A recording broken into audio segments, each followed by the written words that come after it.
কষ্ট রে। এখন কি করবো দেখেন মানুষগুলো কিভাবে দাঁড়ায় আছে, একটু সাইডে দেন। হাই হাই মানুষগুলো।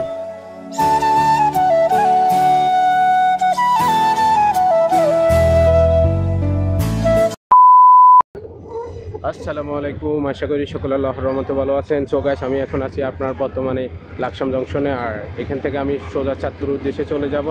আর সাগরিকার যে পরিমাণ ভিড়, আসলে আমার অবস্থা খুবই বাজে। বর্তমানে সাগরিকার যে পরিমাণ ভিড়, আসলে ঈদের সময় এখন মানুষ ছুটি শেষে যার যার অবস্থানে সে চলে যাচ্ছে। আর দিন শেষে সবাই পরিশ্রম করতে হবে, এটুকুই জানি। আর সাগরিকার যে পরিমাণ ভিড়, কিছু ফুটেজ আপনাদেরকে দেখাবো। আপনারা দেখলে আসলে সত্যি অবাক হবেন, সাগরিকার এত পরিমাণ মানুষ। আর আমার অবস্থা তো খুবই বাজে। আর আমি এখন আছি লাকসাম। আর লাকসাম জংশনটা আসলে সত্যি অনেক সুন্দর। আর যে পরিমাণ গরম পড়তেছে আজকে, আসলে কি বলবো, মানে আমার পুরো ঘামে এবং কি আমার গঞ্জির অবস্থা খুবই বাজে। সো এখন আমি কি করব আর কি, তবু আপনাদের জন্য ভিডিও করতে হবে। এখন চাঁদপুর উদ্দেশ্যে চলে যাব ইনশাল্লাহ। আর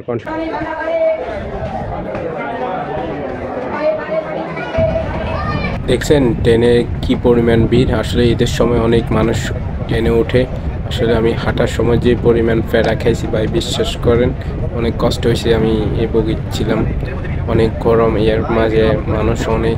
তো দিন শেষে আপনাদের জন্য ভিডিও করতে হবে, এটুকুই জানি। ইনশাল্লাহ আমাকে সবাই সাপোর্ট করবেন।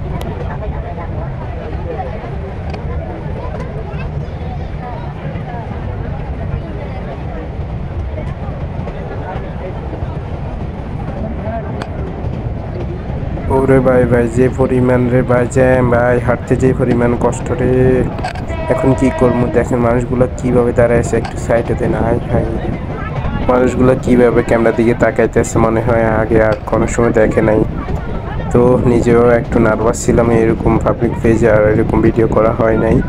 তো নার্ভাস কেন, আমি তো একজন কন্টেন্ট ক্রিয়েটাররা তো আশা করি নার্ভাস হবে না। অনেকজন অনেক কথা বলবে। দেখছেন ভাই কি পরিমাণ জ্যাম। দেখছেন এরকম কষ্টের মাঝে এরপরে যে সময় আমি ট্রেনের গেটের সামনে আসলাম, আসলে সত্যি অনেক ভালো লাগলো। আর এরকম একটা গ্রামীণ পরিবেশ দেখলে মনটা অটোমেটিকই ভালো হয়ে যাবে। আমি মনে করি যারা ট্রেনে ভ্রমণ করেন, যারা ট্রেন ভ্রমণকে ভালোবাসেন, সত্যি তারা অনেক লাকি। এরকম এরকম দৃশ্য অনেকগুলো আপনারা দেখেন। যারা ট্রেন ভ্রমণকে ভালোবাসেন তারা একটা লাইক করবেন। আপনাদেরকে দেখাবো ট্রেনের বগিটা কীভাবে খুলে, ইঞ্জিনটা।